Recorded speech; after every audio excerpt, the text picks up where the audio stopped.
them look up into the sky, either at your chopper, assuming maybe, you're the authorities, or just maybe looking out to see if that CHP or the sheriff's chopper's overhead. Where are we now? So we're still in the Boyle Heights area, so right at the split between the 5 and the 60. I think they did complete that transition, I believe, to the 60 east. Okay. So yeah, so they're continuing eastbound here on the 60 at Lorena, and I'm just trying to hear what the CHP is planning to do on this one, because again, airship only. They do have the LA County Sheriff's airship overhead, and I did see the CHP airship when we were arriving as well. That was a CHP unit that just passed by. So we'll see if they try to get behind these guys again. It seems like when they're not behind them, they tend to slow down a little bit, drive a little bit better. So we'll see how much the CHP can do on this one with their inability to weave in and out of traffic the way that these two motorcyclists can. Yeah, we saw a great example of that just now. The CHP officer got right behind them, but then no, they're able to maneuver and now take off. Yeah, and I just heard that officer that we saw, he says he can't chase them. He says, there's too much traffic. I need to cancel. So we won't see that unit get directly behind these guys. And in a way, I think it might be for the best, because when those units are directly behind them, we have seen them drive a lot more recklessly. They're just so brazen about it, so nonchalant as they drive along the freeway here. We want to remind our viewers this chase started just before 4 o'clock at 3:53 near 4th in Indiana. Failure to yield to authorities, and now potentially also wanted for assault on a deadly weapon. As Eliana was explaining to us, at one point, one of these gentlemen, at least one, tried to pit a motor officer with the CHP, which puzzles us, because how do you do that? But, Eliana was explaining, regardless, that is considered typically assault on a peace officer. So they're, facing multiple charges at this point. And Eliana, I just go back to that dynamic. You're right. We see that CHP cruiser there, feet away from them, helpless because he's in a car and they're on motorcycles weaving in and out of traffic. They have free reign at this point. And you said there is a chopper overhead? Yeah, so there's a chopper overhead, the Sheriff's Department, and I saw the CHP airship earlier as well. I believe they both might still be here.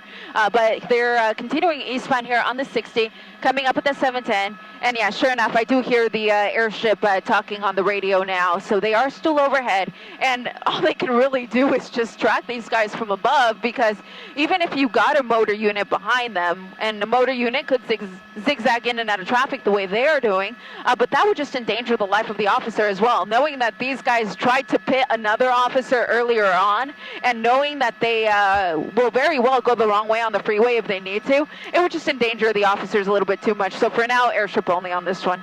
Yeah, you're usually telling us about how they hand off area to areas to join the chase, but this is not going to happen right now, because we saw how ineffective that is. Again, chasing them on a motorcycle sounds simply dangerous. There's another officer. First things to do when you get a new phone, part 3. When your phone gets full, don't... Right there. Let's see what happens this time. Yeah, so there's a CHP unit. That was close. Position. Wow. Okay, so picking up a little speed. Yeah, they saw that unit, so they're out of here. So now they're in the center divider there. That's not a lane. That's where you'd be if you broke down, flat tire, car disabled. And that always really worries me when they do stuff like this, because, of course, if you're there disabled, you're completely helpless. And these guys come speeding at you at not incredibly fast speeds, but still about 40 miles an hour, which will still do quite some damage. And there's 2 of them.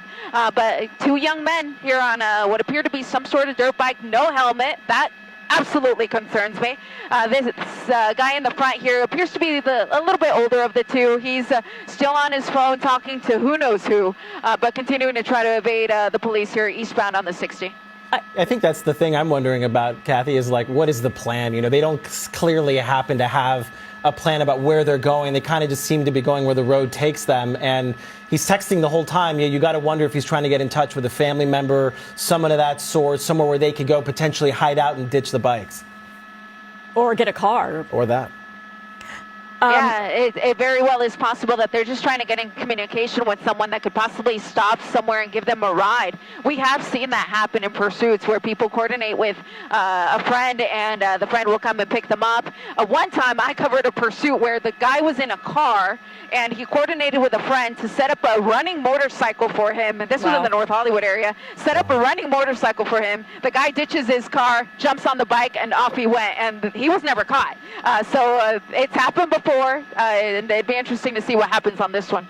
All right, let's see what they're going to do right now.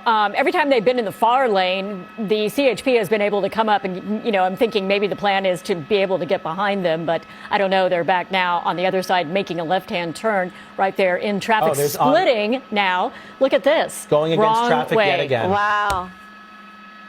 This is concerning. The young man in the blue bike, he's the wrong way. So that is very dangerous. Another and officer? now his friend's going to go wrong way too. Oh gosh. They just want they just want an accident to happen at this point. That is wild. Some of these antics that we're seeing. They're turning around on the freeway now, continuing back now westbound 60. Okay, so obviously that was somewhat of a plan that they had to do that, or they're following one another. It leads me to believe that maybe they are going to try to, hook up with someone, like have a car, have a place to go. But otherwise, it's just a joyride that is very dangerous. Absolutely, very dangerous. And I'm just so concerned because they're not wearing a helmet. Even if you're wearing a helmet and you're involved in a motorcycle accident or even a cycling accident without a helmet, you can be very injured. So the fact that they're driving at these speeds, about 50 miles an hour with no helmet on some sort of dirt bike, I just really hope they would just pull over, quite frankly, because I have a feeling the outcome could be worse for them than really anybody else look at this. on the road. Officer right there behind him.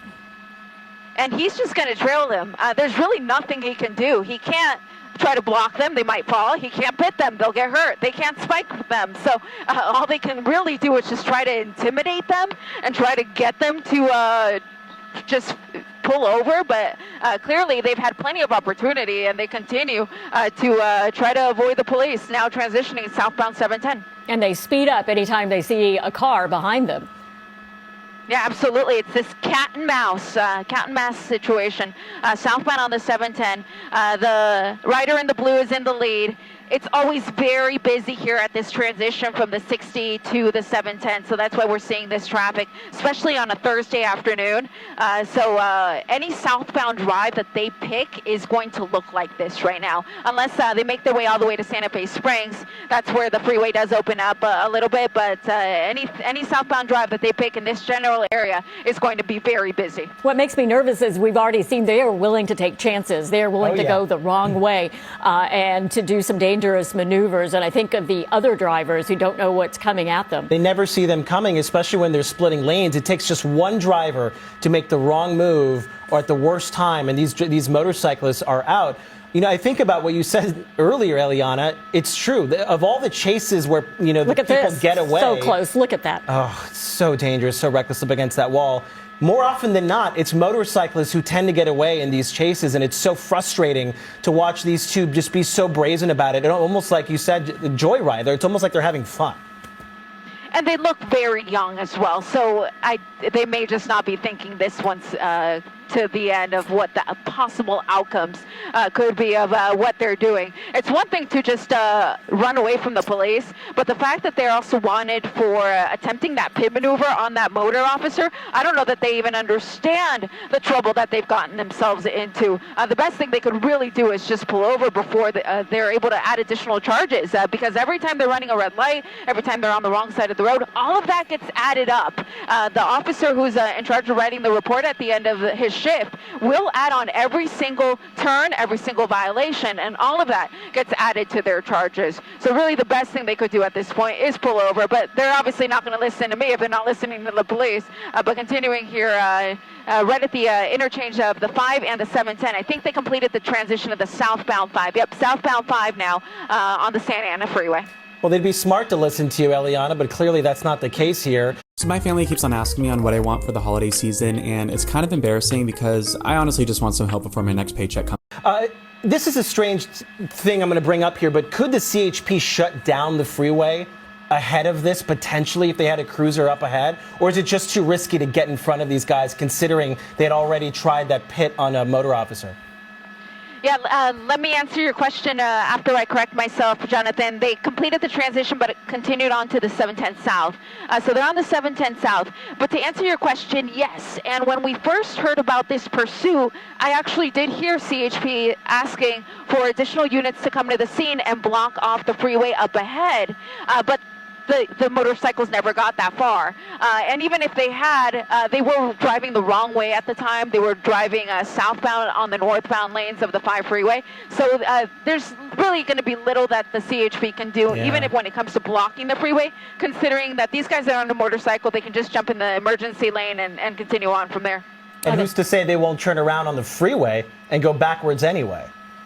Oh, absolutely, and they have 2 times already. Wow. When they were on the 710 freeway and when they were on the 5, when this pursuit first kicked off, they were driving the wrong way. So it was a little confusing as we were approaching the scene because we were hearing the CHP say that they were southbound but northbound, and they had a unit paralleling on the opposite side of the freeway. So it was very confusing initially. But again, the pursuit continues southbound on the 710, approaching Washington Boulevard. They've gotten off here before, so let's see if they do it again. Yeah, I was curious if they were making a move now to change a direction or to get off or to do something, because it does seem like that in a way, but we'll have to wait and see what happens as we continue to follow these two.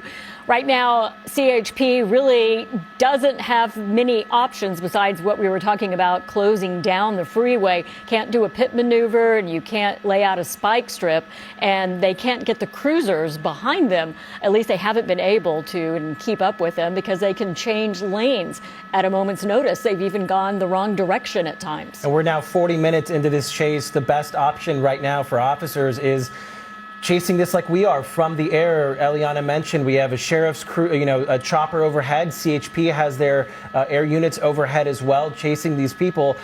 2 of them on bikes, wanted for failure to yield and then the potential of assault with a deadly weapon on an officer. They do seem to be kind of in a pattern somewhat. They really haven't left, Eliana, the East LA area.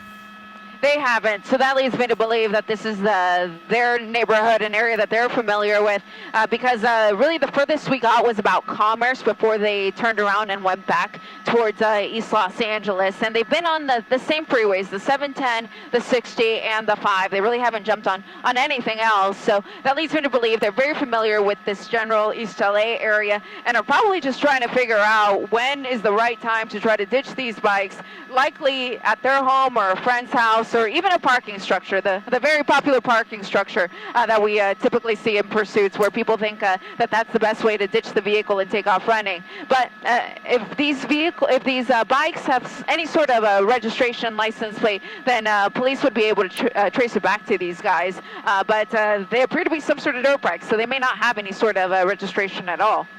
And if they're trying to put distance between themselves and the CHP, it's not going to work because, as you said, the Sheriff's Department has a helicopter above them, so they are following them just like we are. Yeah, they actually have 2 helicopters, so even if the Sheriff's Department were to lose them, the CHP airship is here as well. So they've got 2 sets of eyes on these guys. They've got the media overhead as well, so it's going to be a little bit difficult for them to get away, unless they split up. That would actually be, if they're just trying to get away from the police, that might actually be the best way for them to do that, but they've stuck with each other the entire time. One man in the white bike there, he does appear to be the older of the 2. He's the one that was on the phone. It does appear like he's kind of running the show a little bit, and his buddy there in the blue is just trailing behind him, because we really haven't seen him lead the way for the most part. So continuing though, southbound 710, coming up to Florence. This is actually further south than we've gone, so we'll see if they decide to get off the freeway and go back north. It's fascinating to watch them communicate in real time while the one on the white bike is also, texting or talking on the phone at times. The other option too, Eliana, the possibility they run out of gas at any moment. Wouldn't that be nice, Jonathan? I think that if one of them runs out of gas, I can only imagine that the other one would stick with him. They've stuck with each other the entire time, but that is an excellent point. We don't know how much gas they started off with, and we don't know how long they were riding prior to the pursuit breaking out. So maybe, no. Going to get back on the freeway. It looked like maybe they were going to try to get off there at Florence, but they're going to continue southbound on the 710. I widened out the shot. I want to see how close the nearest unit is, but I don't see a unit within at least a quarter mile. But in a way, that's good, because when there were units behind them, they do tend to drive a little bit more. Still struggling with a full phone, no storage space, and incomplete cleaning? Try this app. Use this cleaning app. It's good. It's a game-changing app. Open it and run the clean. Dangerously. And the shoulder's so dangerous. It's not just the proximity to the cars like here where it gets really narrow. There's so much debris that builds up there on the side of the freeways. And with motorcycles, they're just not as forgiving as if they were in a car. No, I was thinking about that. You try to stay out of that area because you can get flat tires. You try to just stay out of that area. So I was thinking about that if they were to disable their bikes in some way. But the other thing that makes me nervous, Ileana, is they get so close to some of these cars. And Jonathan, you were saying it. You don't know what a driver's going to do. They may not see them. They're not you well don't know protected. if a driver's going to cut you off. Yeah, you don't know if a driver's going to cut you off. If a driver's just not going to see you. It's always extra dangerous when you're on a motorcycle on the freeway. So the danger level really is highest for them than it really is for anybody else. But they continue to trek along here southbound on the 710 freeway. The man on the white bike, he was still on his phone there just a second ago, and he is now. He was signaling to his friend some sort of instructions, but hard to say what the game plan is here. But using that right shoulder to get by. This is not a carpool. There's no carpool on the southbound 710. So this is the emergency lane. This is where you'd be if you got a flat. This is where you'd be if you were disabled. So it really does make it dangerous for anybody who may be up ahead in this lane. I'm looking at a note from our assignment desk that a dirt bike fully fueled may be able to travel anywhere between 50 and 80 miles, obviously given how fast they're going. But yeah, I mean, that's not a long distance, certainly not what a car can do or maybe a regular motorcycle. Yeah, that really isn't a lot, all things considered. And when you think about how long we've been following this and knowing that it started off maybe about 10 minutes prior to that, they've been riding for quite a while. So we'll start to see indications of them maybe start to run out of gas. If you see them start to shake the bike, they're just trying to get a little more gas in there by moving it around a bit. So if we see them start to kind of shake around the bike, then that's how we'll know that they're probably starting to run out of gas. All right, right now we want to bring in CHP Officer Luis Quintero. Luis, are you with us right now? Yes. Hi. Officer, thank you so much for taking the time to talk with us as we follow this very reckless and dangerous chase here in the East LA and Commerce area. I think right now we're in Southgate. This is tricky, to say the least, right? We've seen some CHP cruisers get very close, but obviously, they can't get close enough. These guys are just weaving in and out of traffic. What is the strategy here? Do you just stick with it from the air at this point? So that's exactly what we're doing right now. First of all, thank you for having me. Our airship is following, our helicopter is following this pursuit. Since it's very difficult for our cruisers on the ground to maneuver through traffic, we are seeing moderate to heavy traffic, which is why it makes it even more dangerous. These motorcycle riders are splitting lanes using all lanes, the center divider, the right shoulder. So if you're going through the area of this East LA Commerce 710 heading southbound, we advise motorists to just be aware, don't make any abrupt movements, and just remain calm. Our officers are trying to catch up. We're going to stay behind these vehicles until they either voluntarily give up, they run out of gas, or somehow become disabled, and we're hoping no accidents occur since they're all over the roadway at this moment. Yeah, Officer Quintero, two of the things that trouble me the most is that they're willing to go the wrong direction on freeways, and also this trying to do a pit maneuver with a CHP officer. Have you heard any more about that? It looks like these riders are doing everything they can to try to get away from our officers, and we're going to stick to them. They could be dangerous, and at one point we did see them go wrong way.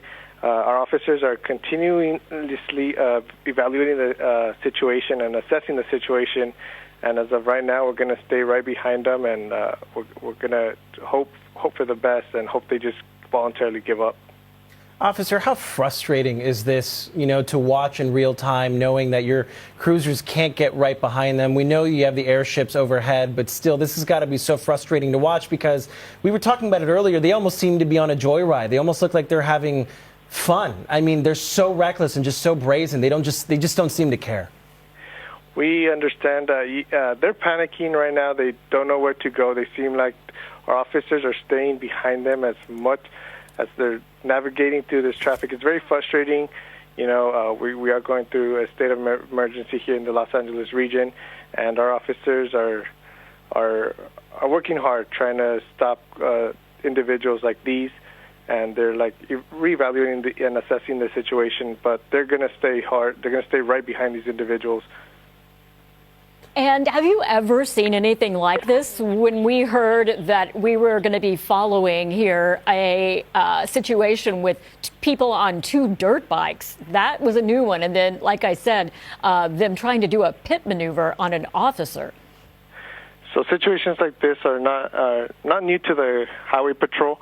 Just recently, we were in pursuit of 2 trucks.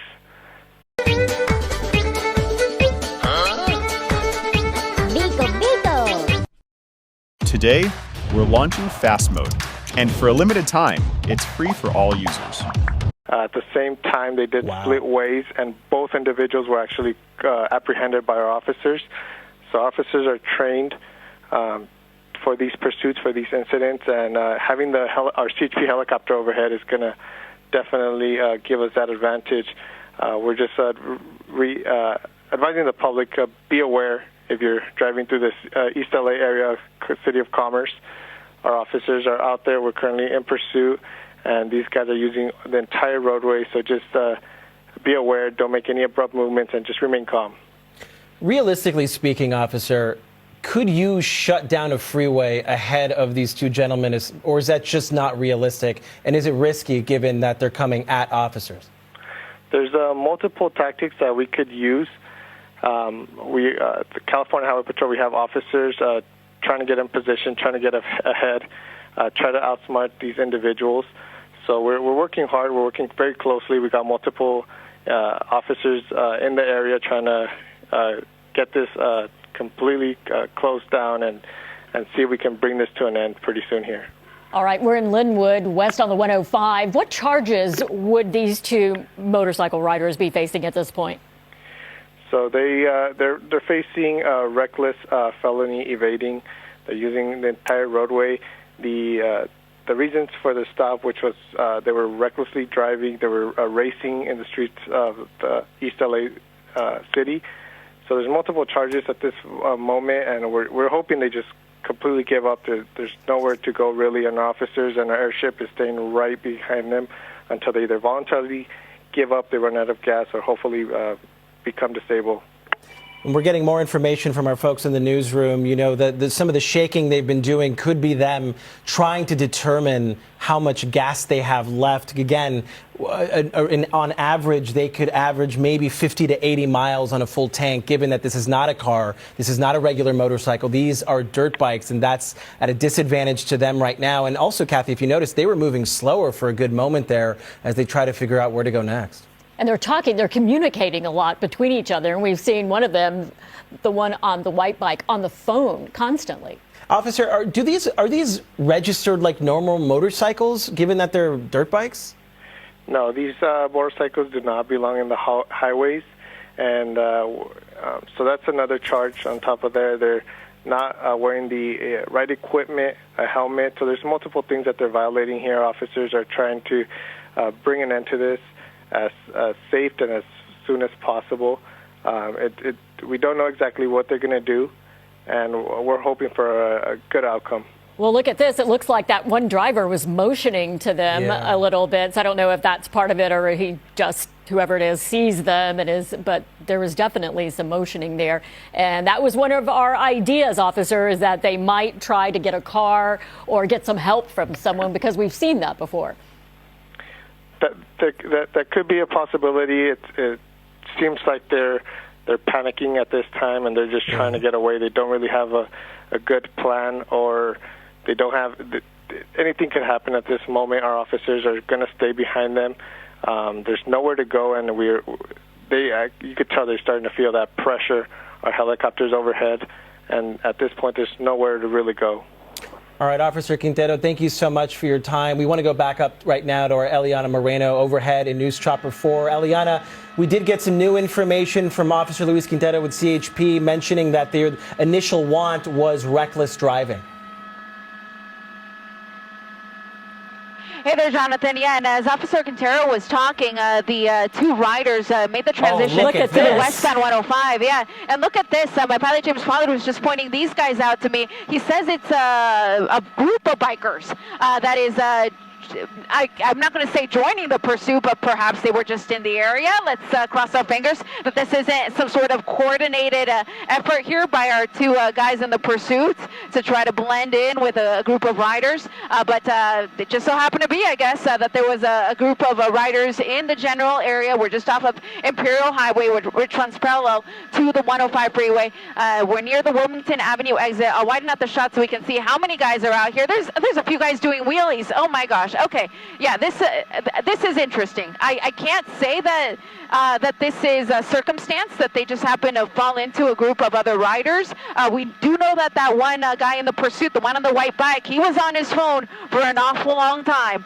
So I don't know if he got his friends to come out here with him. If he did, and if they were dumb enough to come out here and join the pursuit, then they're all going to be detained when this pursuit comes to an end. But to make something that was already dangerous even more dangerous by adding more riders is beyond me. All right, I guess we're just going to have to wait and see if these other riders stick with them and are with them, or if they're just trying to convince them to pull over. But right now, they are sticking with them, and it is a bunch. This is the strangest thing.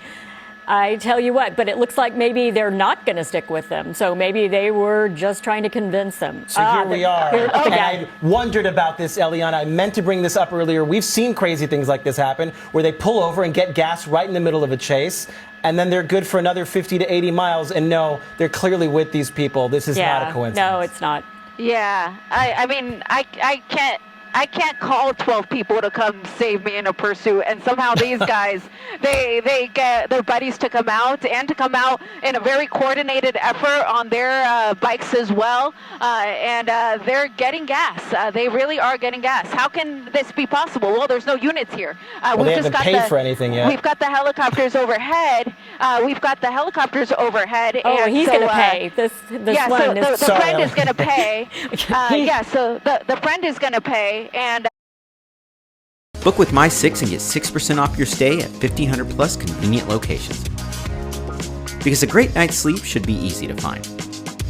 They're going to try to get as much gas as they can before the units pull up. But again, there were no units here. It was just the helicopters. So the helicopters are now coordinating the response here from the ground units to try to get some patrol units to the Chevron gas station to detain these guys. And now they're not only going to be focusing on the two original individuals, they're also going to want to detain all of the guys that came out to help them as well. But you can see the guy on the white bike already fueled up, and now we've got the rider there in the blue, who is on the blue bike rather, who is also fueling up. But I'm going to wind out the shot just a bit. I want to see if we see some units come into the frame, but for now we don't see any. We're right at Imperial Avenue and Success. There goes the friend there doing a wheelie, showing off for the cameras. But again, we see the rider there on the white bike. He was just shaking his bike. So that's kind of what I was telling you earlier. They were going to try to shake it to try to get a little more gas in there.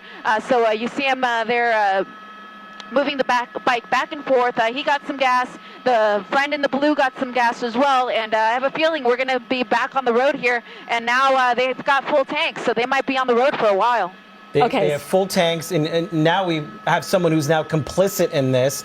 There are more than a dozen people here on motorcycles, and look, he's got a new tank, and now he can do a wheelie. This is one of the most ridiculous things, Eliana, I have ever witnessed. It's pretty ridiculous, but it's also very dangerous, and it changes the whole dynamic for for the CHP and for authorities here, because we're dealing with dozens of people now. And you wonder if they're thinking, oh, we have strength in numbers, we can certainly get away. But if anything, now the CHP has more motorcycles to follow. All they need to get is one of these 12 or 14 people who are down there on the ground, and then hopefully have them sing and you know, try to get the other people in trouble as well. They're all complicit. Absolutely. Now. Yeah, absolutely. Look at any this. one of these guys can get detained, and the police will ask, well, who are your buddies? And I don't know how good of a friend they are, but I can guarantee you when they're facing possible jail time that they're going to give them their name. And that's when they'll be able to get them, even if they're not able to get them today. But it's really frustrating, more than anything, to see the efforts that the CHP and the LA County Sheriff's Department has gone through in the last hour or so to try to detain these guys. And I could almost see the light at the end of the tunnel, because I was thinking they're probably going to run out of gas here and this is going to be over. The danger that they're posing to everyone on the roadway will have passed. But now that they've got full tanks and now they've got an army behind them, it really makes it more difficult for law enforcement. Well, they also have a debit card information at that gas station at a timestamp and when who paid for that and how much they paid. But, you know, I'm just throwing that out there. Yeah, I have no doubt that eventually they'll catch these people. I'm just wondering how they're going to do it. But, Eliana, this just ramps it up for the CHP. They're just going to want to stop them more than ever. So while they were simply following two motorcycle riders, now they're going to be more determined to bring this group to a halt here, because it's so dangerous for the other drivers. Yeah, and I just got a note actually from one of my coworkers, and he made an excellent point. We saw the friend pay for the gas. Well, if he used his own personal card, now they have his name. So the officers are going to be able to go back to that Chevron gas station and get the information of the person who at least paid for the gas. So even if these guys are able to somehow avoid the authorities and get away, they can simply go back to that gas station there off of Imperial and Success and get the credit card information for the person who paid.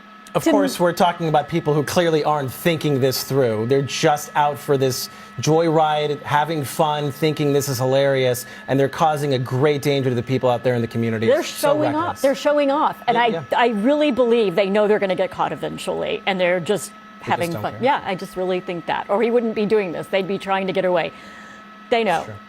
They know. It's just really dangerous for other people. And it's so frustrating, Eliana, using resources, using the officers to try to chase them, the airships overhead, our resources. It's just a waste of time. And I think that's what's so ridiculous to me, watching this in real time and how much this has grown. How many people are we talking about now? Could you widen up just a little bit?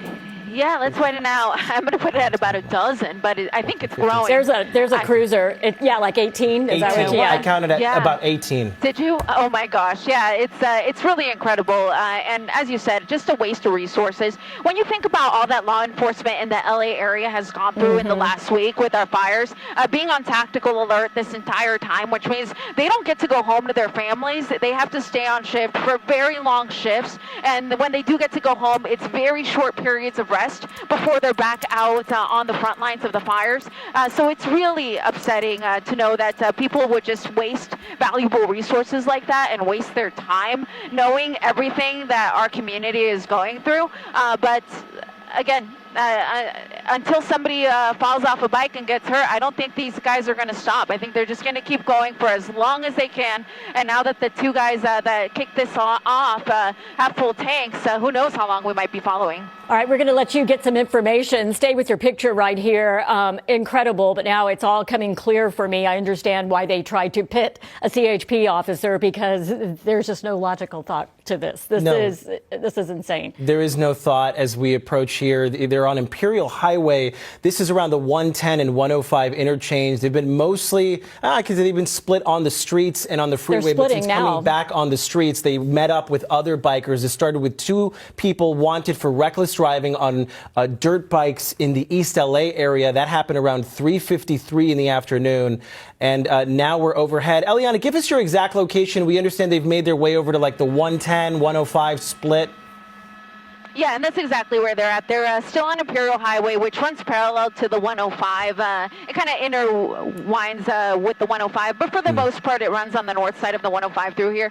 We're approaching Denver Avenue, so we are in South Los Angeles. We're not far from the 10 freeway. I'll widen out the shot. There's the nearest intersection, the major intersection coming up is going to be Hoover, and they continue to do wheelies up and down Imperial Highway here, and it's just dangerous because they could very easily fall. And a fall even at these speeds is still going to be very painful, and I have a feeling that if one of their buddies were to fall, then hopefully that would bring things to an end and they try to render aid to their friend. But for now, they're still good to go. They've got full tanks, and they've got a little army here on Imperial Highway in the South Los Angeles area. Eliana, if they stay on Imperial Highway, they're going to hit LAX eventually. How does that complicate things, given that the chase is really happening from only the air? It will complicate things because then we're going to have those flight restrictions with LAX, and even for the police ships, it can be a problem. Sometimes the LAX controller, even though they want to allow them in, they can't. Sometimes they have too many planes landing or taking off, and it's just simply impossible. So that is a time when it might be possible for them to get out of the sight of the law enforcement airship and get away. We've seen a number of pursuits as of late where people will go to LAX, perhaps knowing that the airship can't follow them, and then they go into a parking structure. Now, there's a lot of cameras in those parking structures, and eventually they could figure out where the person went, but at least immediately it is an opportunity for them to get away. Phone Cleaner app powered by AI. Clean up trash and junk files and folders. Well, we asked what the plan is, and it looks like they're stopped here, and it looks like they were talking. They might be trying to come up with a plan of which direction to go. Who knows? And you mentioned something earlier, Kathy, just about they're just out having fun. Some of them were recording this. They got out off their bikes to record with their cell phones. Obviously, they're going to post this somewhere, and then now they're back out. We want to remind our viewers, you're watching the NBC4 News at 5 o'clock. We're following this chase, and it initially involved two dirt bikes wanted for reckless driving that started in the East LA area just before 4 p.m. We've been on the chase since about 4:15, and within the last 20 minutes, we saw those two riders join up with about 16 other, mostly dirt bike riders. There are some ATVs out there. We're now in the South LA area, on Imperial Highway, heading towards the LAX area. And we were concerned about gas and how long they could go. And then sure enough, they drove into a gas station and filled up. We actually saw one of the new riders that joined them slide a card and get them gas. So they're off again. They're doing wheelies. They are circling in and out of traffic. So far, staying together. And Ileana, the problem is now you can't pit them, you can't spike strip them. Now we don't know which direction they're going. They're not on a freeway to shut down a freeway. So I'm wondering, have you heard what the plan is besides following them in the airship? So my pilot, James Pollard, was pointing out that there was a police unit in the area where we just were a second ago. But again, there's very little that these ground units can do. They can't pit them. I mean, there's force in numbers. They want to pit a motorcycle anyway, but they can't pit them. They can't spike them. They're obviously not going to run out of gas now. So really all they can do is continue to follow them. And of course, the helicopter overhead can make announcements to them so they could hear them. They could tell them to pull over. But are they going to listen? No. I mean, they've had plenty of opportunities to pull over this entire time. We've been on this for like just a little under an hour. And when you guys first tossed to me, I was saying, hey, it's incredible. We've got two motorcycles. Who would have thought it would have ended up being 18 motorcycles on this pursuit? But the two original guys, they're right there next to each other in the white and blue bikes, and now surrounded by their friends as they approach Western at Imperial. It's interesting. I was just about to ask you, where were the initial two? I got lost in this giant crowd here of motorcyclists. One thing to point out, Eliana, these are not street legal at all. CHP stressing that they're not typically registered like normal vehicles. So even if they were to dump the bikes, they wouldn't necessarily be able to find a home address or anything of that nature registered to these bikes. But that's what's so frustrating here. The CHP officer that we spoke with earlier, Eliana, just talking about how frustrating this is to watch, to not be able to bring this to a stop. And certainly that was when there was 2. And now there's potentially, you know, a dozen and a half. This is wild. Makes you wonder if they were all together at some point earlier today, street racing or doing whatever, and then split up and then got back together. Because the initial 2, the one that was on the white bike, I believe that's him, there in the center of the screen, was on the phone. Texting and calling the entire time, yes. Yeah, he was on the phone for a long time when he was on the freeway, and of course, it's impossible for us to know who he was in communication with, but somehow he was able to coordinate this response from his so-called friends to come out here to the South LA area with their off-road vehicles. As you said, none of them street legal, and as far as I can tell, most of them aren't wearing helmets. Some of them are, thank goodness, and so if they were to fall, it might help a little bit, but even with a helmet, a fall at these speeds would still seriously injure someone, if not kill someone, depending on the circumstances. But the 2 original guys, they're still there, buddies, right next to each other. Probably can't believe that they were able to get their friends to come out here in such numbers. And now the police aren't anywhere to be seen because, again, they're not trailing them from behind. It's really impossible at this point. Yeah, and it's really just a spectacle at this point. We wanted to let our viewers know about it because it does pose a danger. They're being reckless, and other drivers are out on the road. But at this point, they're just showing off, and the CHP and we'll continue to follow them. So there will be an outcome here. We will let you know. But we have other important stories that we need to cover today. All right, our other top story here at 5, more than a week now after being forced from their homes, some of those impacted by the Palisades and Eaton fires are finally heading home. Good evening. We want to thank you for being here. I'm Jonathan Gonzalez, in for Michael Brownlee.